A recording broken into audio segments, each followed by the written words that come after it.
Good morning विद्यार्थी मित्रों। छेल्ले last lecture में आपने ढोळावाळा वक्र रस्ता पर कोईपण पदार्थ गति करतो होय त्यारे एमनी महत्तम सलामत झड़पनुं समीकरण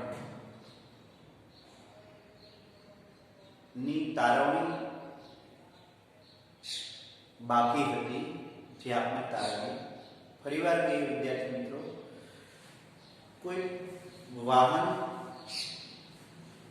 वळांक वळती वखते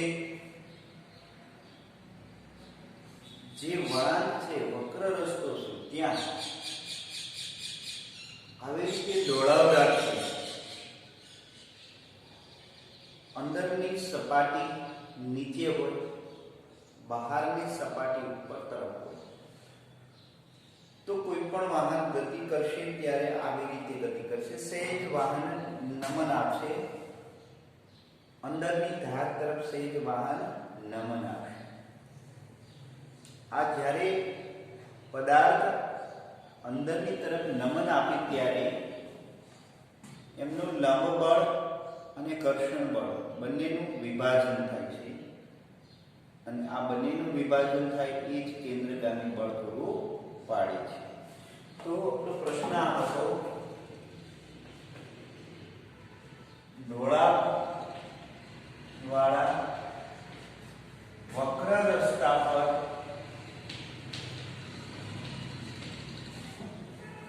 મહત્તમ સલામત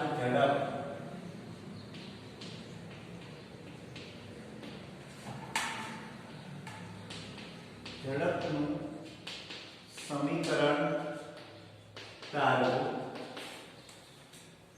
अहिया विद्यार्थी मित्रों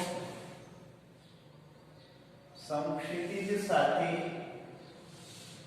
रस्तो थोड़ो ढोळाववाळो बनशे। આવી રીતે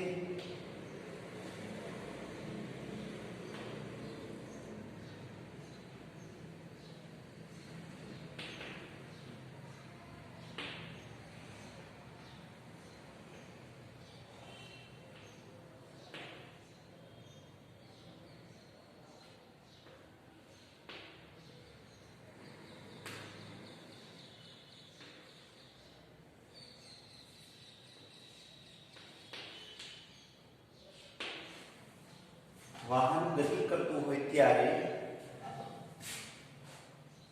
वाहन बहारनी तरफ आवे छे त्यारे अहींया एक बिंदु विचारीए। ए बिंदुने अनुरूप हवे रस्ता वडे टायर पर लागतुं घर्षण बळ एने स्थित घर्षण बळ कहीए, एफएस। विद्यार्थी मित्रों, અને અધો દિશામાં લાગતું બળ વજન બળ mg કહીએ। આપેલા રસ્તા વડે વાહન પર લાગતું બળ લંબ બળ n કહીએ। વાહન પર લાગતું લંબ બળ n કહીએ। જો આપણે એને આ બિંદુએ કાર્ટેશિયન યામ પદ્ધતિ આપીએ, આ ઢોળાવ થીટા પર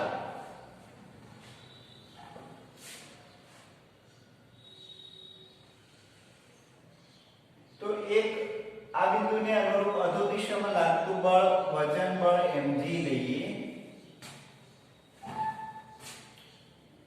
અને લંબ બળ થીટા કોણે લાગીએ n y અક્ષ સાથે થીટા કોણે લાગે। આવી રીતે આ y અક્ષ લઈએ, આ x અક્ષ લઈએ, અને આ ઘર્ષણ બળ Fs લઈએ। તો ઘર્ષણ બળના બે ઘટક મળશે વિદ્યાર્થી મિત્રો। આ થીટા કોણ મળશે, તો આ કોણ પણ થીટા જ મળશે। કેટલો મળશે?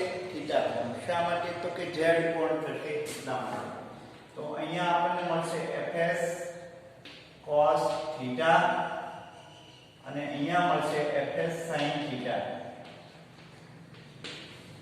આ ઘર્ષણ બળના બે ઘટક જે આપણે દર્શાવીએ, ઘર્ષણ બળ આ રીતે મળશે,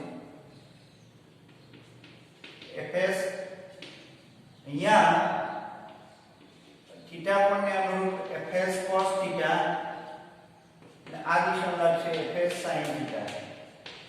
ઘર્ષણ બળના બે ઘટક. એવી રીતે લંબળના બે ઘટક, આ લંબળનો એક ઘટક n cos થીટા, એક લંબળ આ દિશામાં લાગશે n sin થીટા. ક્લિયર? અહીંયા લંબળનો એક ઘટક લઈએ n sin થીટા. તો આ બે જે છે એ કેન્દ્ર તરફ લાગે છે, એટલે કેન્દ્રગામી બળ પૂરું પાડશે. અને અહીંયા જે n sin n cos theta ઘટક છે એ લંબળ પૂરું પાડશે આ બે. તો થીટા ઢોળાવ વાળો વક્ર રસ્તો હોય ત્યારે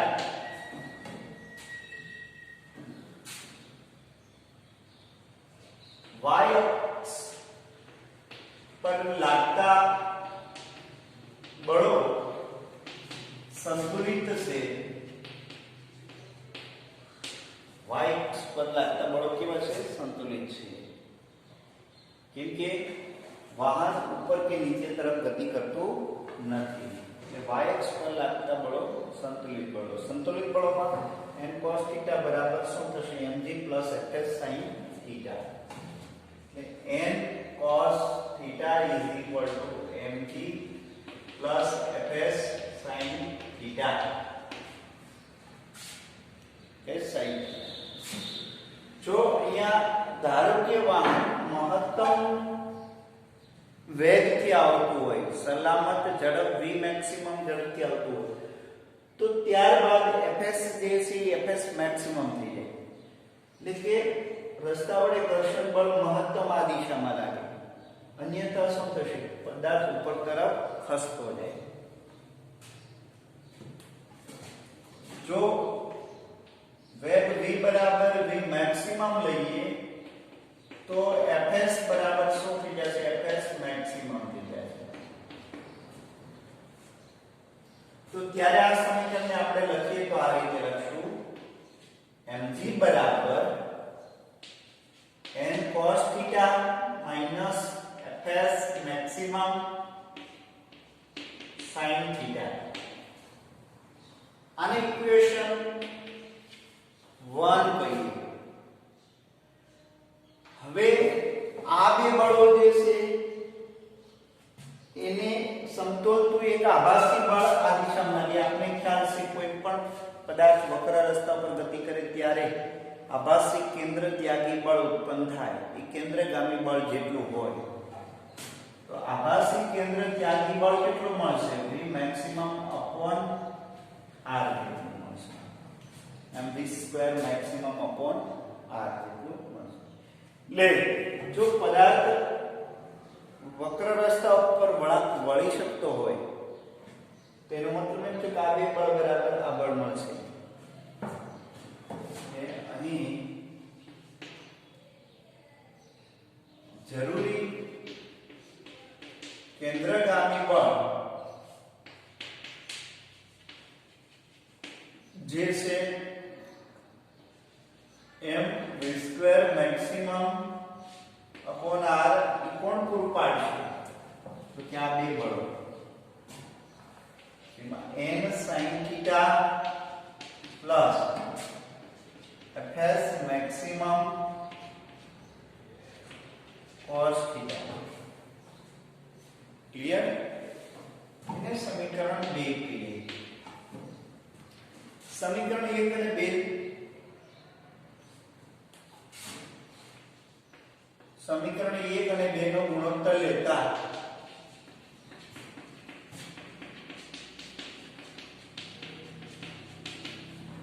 આપેલ સમીકરણના છેદમાં આપેલ સમીકરણ લઈએ તો m કેન્સલ થઈ જશે.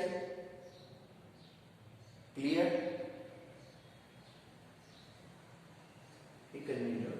હા, 2 ને 1 વડે ભાગતા, 2 ને 1 વડે ભાગતા, અને આપણે ભાગશું આને આના વડે ભાગીએ તો v² maximum upon rg મળશે. v² maximum upon rg. તો આ ભાગ્યા આપેલ સમીકરણ બરાબર n sin θ plus fs maximum cos θ ના છેદમાં n cos θ fs maximum sin θ. વિદ્યાર્થી મિત્રો n cos θ વડે બંને અંશ અને છેદને ભાગતા n cos θ વડે અંશ અને છેદને ભાગતા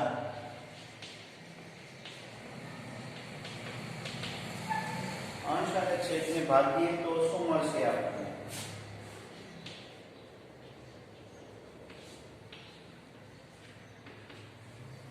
તો n cos θ વડે ભાગીએ તો n કેન્સલ થઈ જાય, sin θ ના છેદમાં cos θ એટલે tan θ પ્લસ n cos θ વડે ભાગીએ એટલે cos cos જશે, fs મેક્સિમમ ના છેદમાં n. તો fs મેક્સિમમ ના છેદમાં n એટલે સ્થિત ઘર્ષણ. ત્યારબાદ n cos θ વડે ભાગીએ એટલે 1 minus mu s tan θ.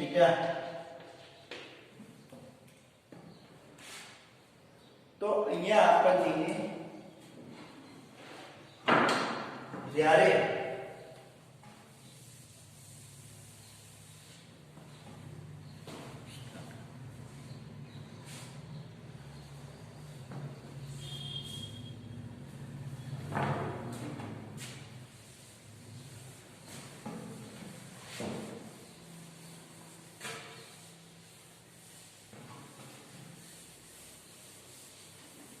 આ સમીકરણ ધ્યાનમાં લઈએ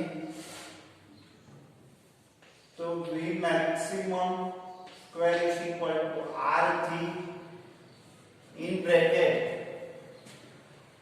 mu s plus tan θ ના છેદમાં 1 minus mu s tan θ.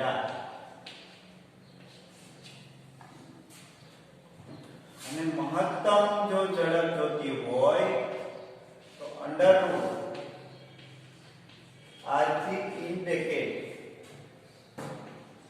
mu s plus tan θ ના છેદમાં 1 minus mu s tan θ. હવે જો વિદ્યાર્થી મિત્રો આપણે જો રસ્તા અને ટાયર વચ્ચેનું ઘર્ષણાંક એટલે કે લીસા ટાયર હોય તો કેટલી ઝડપ મળે? જો રસ્તા અને ટાયર વચ્ચેનું ઘર્ષણાંક us નું મૂલ્ય મિનિમમ હોય તો વિદ્યાર્થી મિત્રો us 0 લઈએ, નિયર 0. તો રસ્તા અને ટાયર વચ્ચેનો ઘર્ષણાંક us is equal to 0 હોય ત્યારે મળતી મહત્તમ સલામત ઝડપને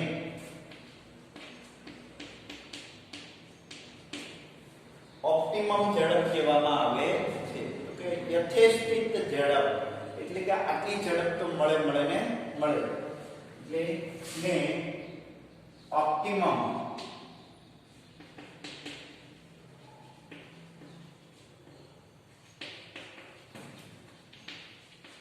અને ઈ ઓપ્ટિમમ ઝડપ આપણને આ રીતે મળશે.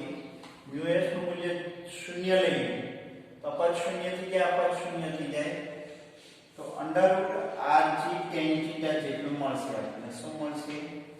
Under route rg tan θ. તો આટલી ઓપ્ટિમમ ઝડપ મળશે, આ મેક્સિમમ ઝડપ.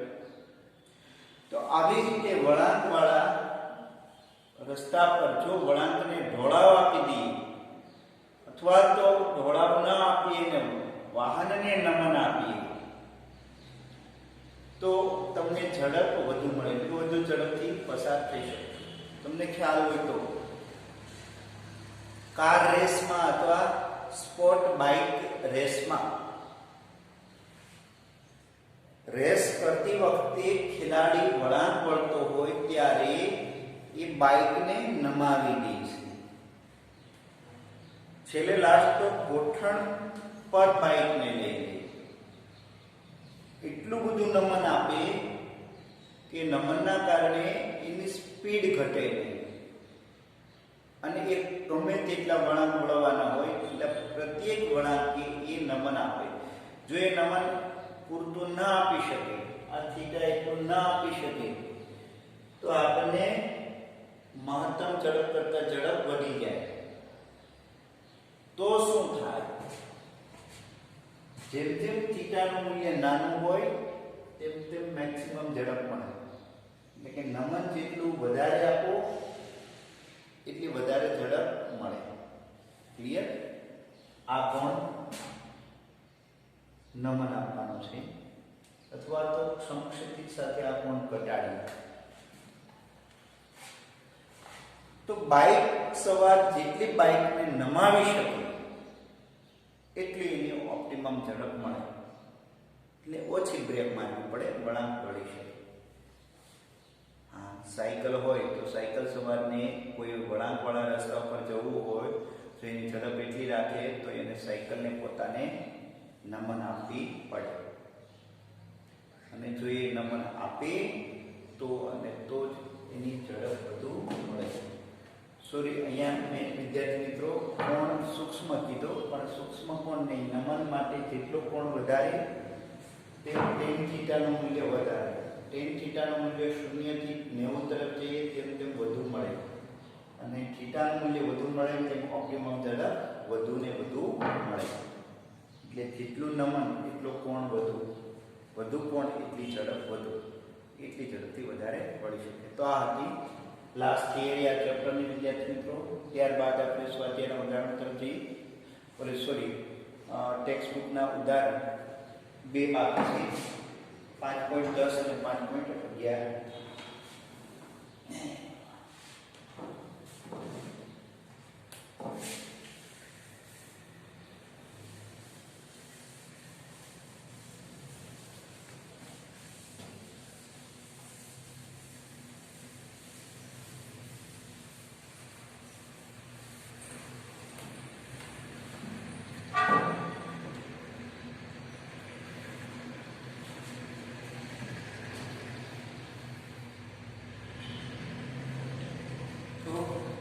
ઉદાહરણ 5.10.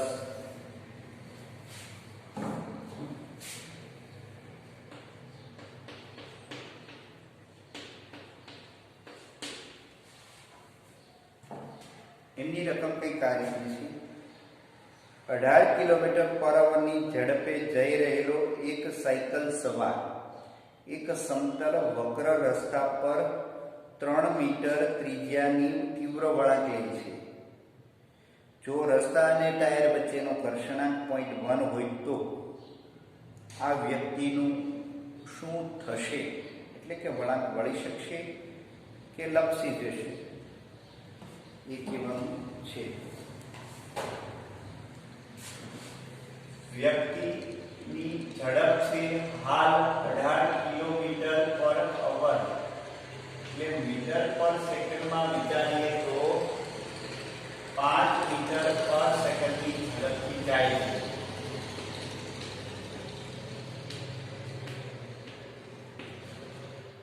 હવે રસ્તા અને ટાયર વચ્ચેનો ઘર્ષણાંક 0.1 છે અને રસ્તાની વક્રતા જે આપણને આપેલી છે 3 મીટર. તો પહેલું તો એક આપણે નોટ કરીએ વિદ્યાર્થી મિત્રો. હા, અને ગુરુત્વ પ્રવેગ g એ 9.8 9.8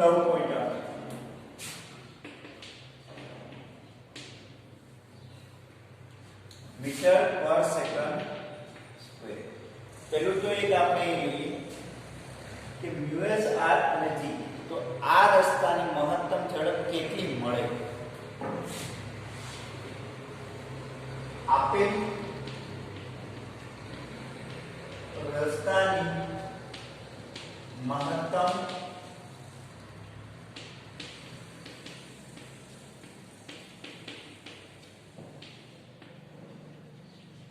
maximum under root us r g પ્રમાણે જો વિચારીએ તો 0.1 અને અહીંયા 3 ગુણ્યા 9.8. જો આને 10 લઈએ તો એક કેન્સલ થઈ જશે, 3 વર્ગમૂળ 3 એટલે 1 પોઈન્ટ સમથિંગ મળશે. પણ અહીંયા આપણને એ રસ્તાની ઝડપ કેલ્ક્યુલેટ પ્રમાણે જો તમે વિચારો તો એ મળશે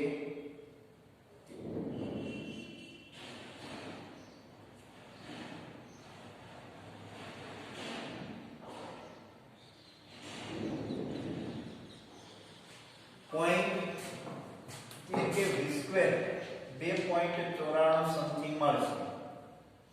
અહીંયા વર્ગ કરીએ તો વર્ગમૂળ કેન્સલ થઈ જાય. મીટર પર સેકન્ડ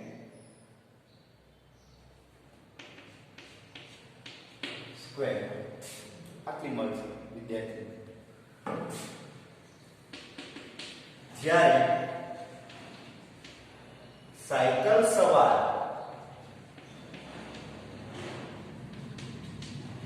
ની ઝડપનો વર્ગ કેટલો થશે? તો કે 25 મીટર પર સેકન્ડ.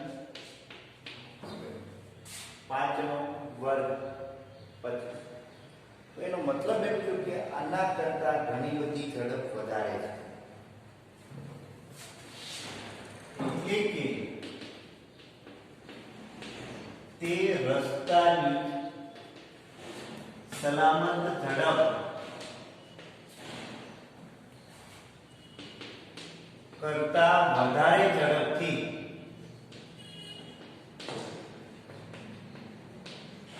જાય છે.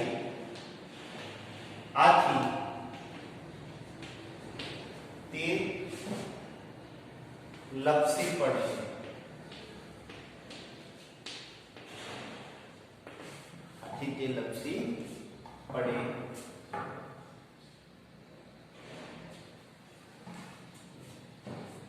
આથી તે લપસી પડે છે એટલે કે તે વળાંક વળી શકશે નહીં. હવે જો વિદ્યાર્થી મિત્રો તમારે એવું વિચારવું હોય કે જો આ સાયકલ સવારની એ જ રસ્તા ઉપર આટલી જ ઝડપથી એને પસાર થવા દેવો હોય, ઝડપ ઓછી કરવી ન હોય, તો કેટલું નમન કોણ આપવું પડે? કે આવી રીતે સમક્ષિતિજ સાથે સાયકલને કેટલી નમાવે. ધારો કે આટલી સમક્ષિતિજ સાથે સાયકલને નમાવે થીટા પર, તો એની ઝડપ આટલી હોય બરાબર આજી tan થીટા પ્રમાણે લઈએ વિદ્યાર્થી મિત્રો, તો એ આપણને મળશે tan theta is equal to v square maximum upon rg પ્રમાણે 5 નો વર્ગ 25 ભાગ્યા r 3 ગુણ્યા g આપણે લઈએ 10 લઈએ ધારો કે, તો એ 25 ના છેદમાં 30 એટલે 5 ના છેદમાં 6,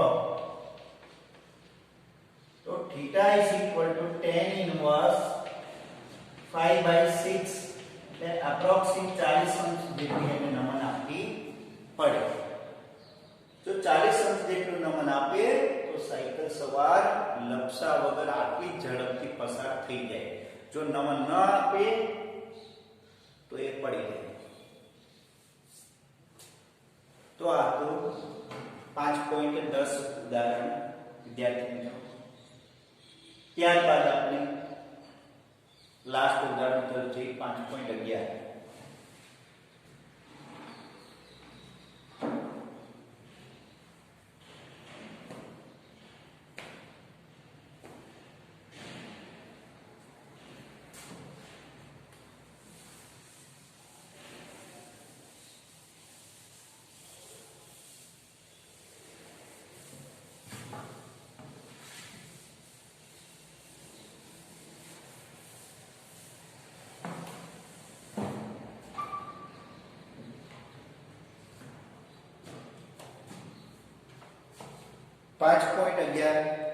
સ્પર્ધા માટેનો એક 300 મીટર ત્રિજ્યાનો વર્તુળાકાર માર્ગ 15 અંશ ઢોળાવવાળો છે. જો રેસ કાર પૈડા અને માર્ગ વચ્ચેનો સ્થિત ઘર્ષણાંક 0.2 એટલે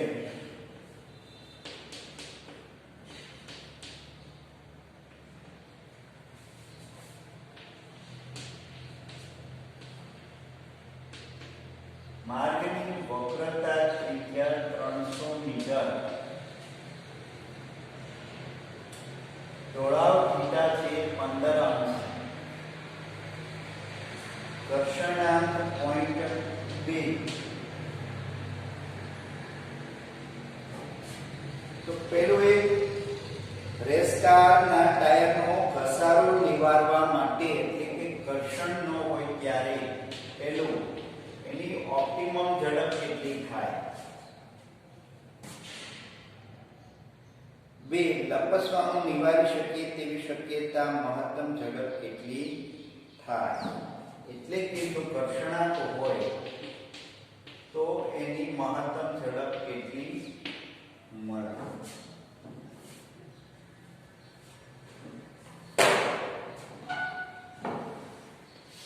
તો પહેલું આપણે લઈએ આપેલ રસ્તા માટે ઓપ્ટિમમ ઝડપ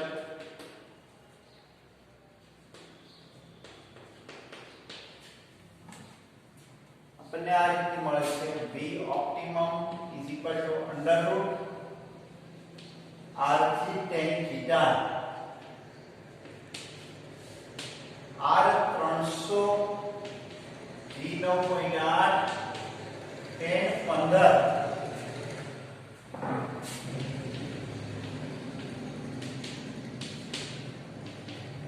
tan 15 અંશ.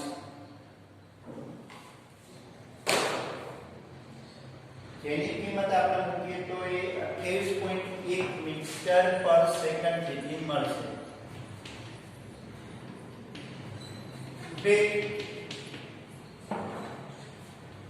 જો લપસવાનું નિવારી એટલે કે ઘર્ષણાંક હોય તો એ મહત્તમ ઝડપ કેટલી મળશે. એના માટે r3 in bracket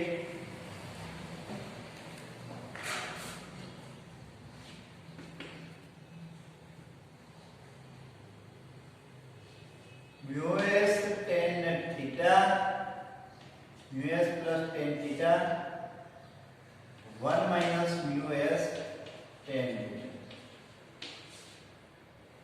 તો આમાં આપણે કિંમત મૂકીએ 300 ગુણ્યા 9.8 0.1 પ્લસ tan 15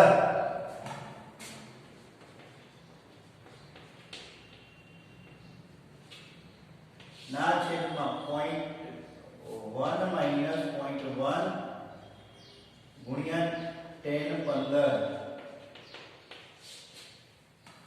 એનું મૂલ્ય મળશે કંઈક 38.1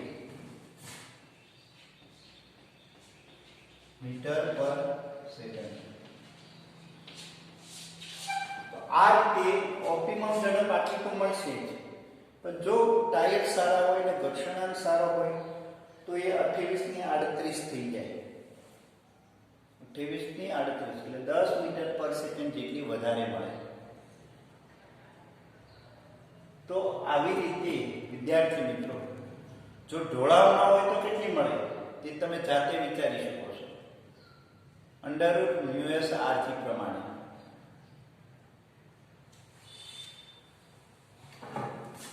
જો ઢોળાવ ન હોય તો મેક્સિમમ સલામત ઝડપ √μsr ખાલી વક્ર હોય એટલો તો µs 0.1 g 10 એપ્રોક્સિમ્યો અને r 300 તો 10 એ કેન્સલ થઈ જશે. √300 નું વર્ગમૂળ લઈએ તો 300 નું વર્ગમૂળ લઈએ તો 15 અને 17 એપ્રોક્સ આપણને 17 પોઈન્ટ સમથિંગ મળશે.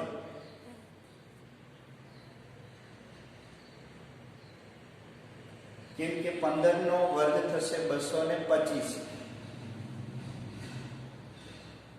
પછી 17 હા એપ્રોક્સ 17 મીટર પર સેકન્ડ જેટલી ઝડપ મળે. લ્યો એ ઢોળાવ ન હોય તો ઝડપ આપને બહુ ઓછી મળે. તો અહીંયા આ ચેપ્ટરની થિયરી અને ઉદાહરણ કમ્પ્લીટ છે. હવે આપણે સ્વાધ્યાય તરફ જઈએ. Depth flow.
સ્વાધ્યાયમાં દાખલા નંબર 1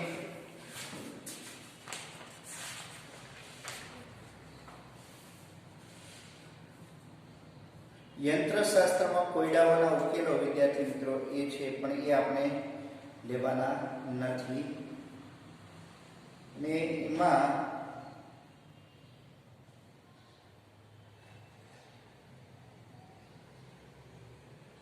હા એક ઉદાહરણ 5.12 એક બાકી છે એ આપણે લઈ લઈએ.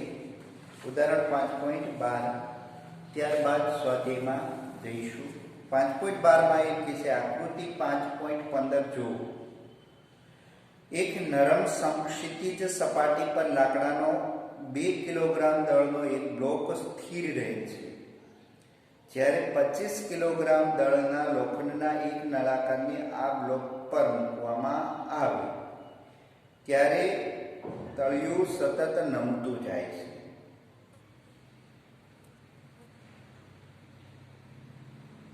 હા નળાકારને આ બ્લોક પર મૂકવામાં આવે તો તળિયું સતત નમતું જાય છે. બ્લોક અને નળાકાર બંને એક સાથે 0.1 મીટર પર સેકન્ડના પ્રવેગથી નીચે તરફ ઉતરે છે. બ્લોક વડે તળિયા પર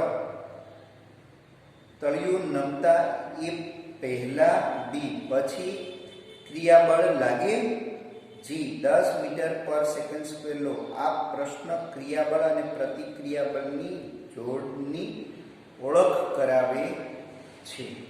તો પહેલું એક આપણને એમ કહે છે વિદ્યાર્થી મિત્રો 5.12 ઉદાહરણ ખાલી એક સમક્ષિતિજ સપાટી પર લાકડાનો બ્લોક મૂકેલો છે ત્યારે પદાર્થ પર લાગતું બળ અને ક્રિયાબળ શોધીએ આપણે. તો એક નક્કી છે આપણને કે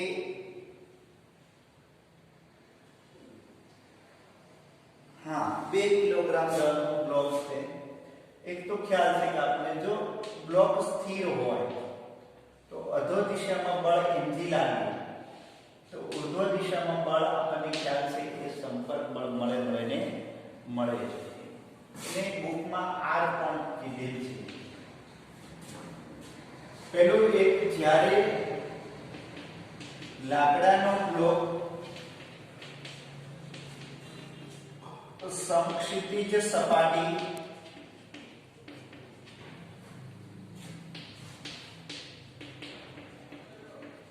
સ્થિર પડેલો હોય ત્યારે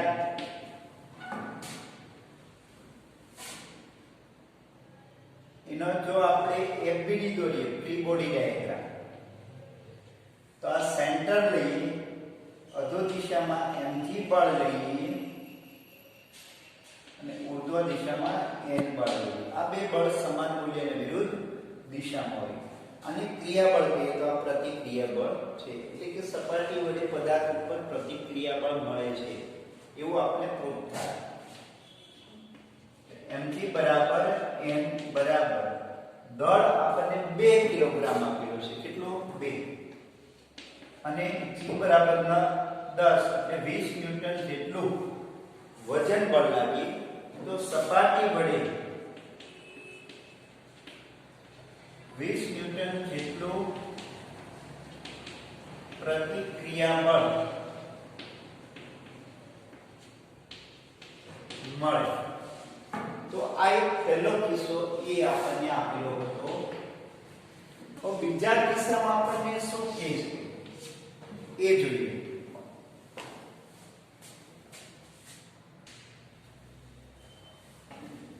બીજા કિસ્સામાં આપણને આવું કહે છે કે પ્રારંભમાં સપાટી પર એક બ્લોક નળાકાર, આ નળાકાર ઉપર બ્લોક મૂકેલો છે. હવે ધીમે ધીમે ધીમે ધીમે એ ગતિ કરી અને નીચે આવે છે અને અંતે સ્થિતિ જો આપણે આ વિચારીએ,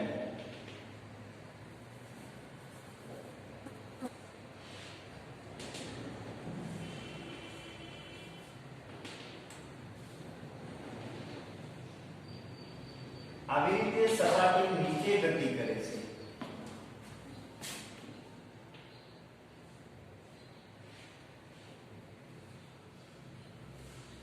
તો પ્રારંભમાં આ સ્થિતિ હતી, હવે આ સ્થિતિ આવશે. તો અહીં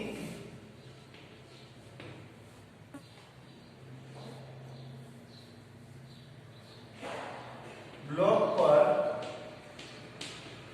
લાગતા સપાટી વડે, બ્લોક પર સપાટી વડે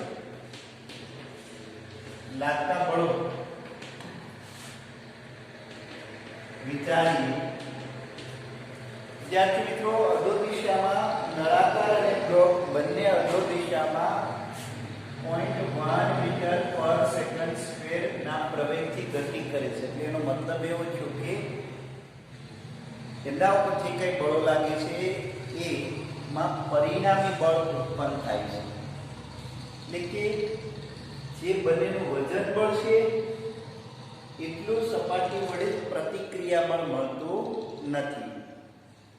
એટલે જો આ સપાટી લૂજ હોય, દાખલા તરીકે આ ઓલા જેવી વાત થઈ કે પદાર્થને પૃથ્વી ઉપર રાખીએ છીએ અને પદાર્થને તમે એક ઘટ પ્રવાહી કદડો કહીએ, કદડો, રગડું રગડા ઉપર બ્લોકને મૂકો તો શું થશે?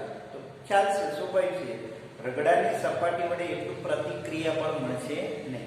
આમાં ક્રિયાબળ જેટલું પ્રતિક્રિયા બળ મળશે, જ્યારે આ કિસ્સામાં ક્રિયાબળ જેટલું પ્રતિક્રિયા બળ મળશે નહીં, કેમ કે સપાટી એની એટલું બળ લાગુ પાડી શકતી નથી. હવે જો આમ વિચારીએ એનો એ બોડી ડાયાગ્રામ, તો મળતું સંપર્ક બળ r' ક્રિયા બળ, પ્રતિક્રિયા બળ સપાટી પર, અને પદાર્થ, બંને પદાર્થ વડે સપાટી પર લાગતું બળ, તો એને આપણે કહીએ m1 m2 g. છતાં આ બળ વધારે છે આપેલ કરતા, એટલે પરિણામી બળ અધો દિશામાં લાગે છે, કેમ કે પદાર્થ ગતિ કરે છે. પદાર્થ પર પરિણામી બળ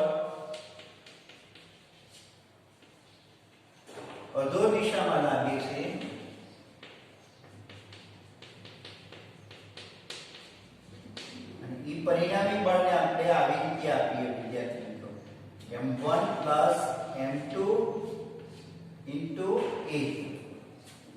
તો કેટલું હશે? તો આના વજન બળમાં બરબાદ થાય છે. m1 m2 into g minus r'. તો બ્લોકનું વજન છે 20 કિલોગ્રામ, બ્લોકનું વજન 2 કિલોગ્રામ, નળાકારનું વજન 20 કિલોગ્રામ. 25 આ 25 કિલોગ્રામ ના 2 કુલ થયું 27 ગુણ્યા 0.1, 27 ગુણ્યા 10 એટલે 270 minus r'. r' is equal to 270 minus 0.27,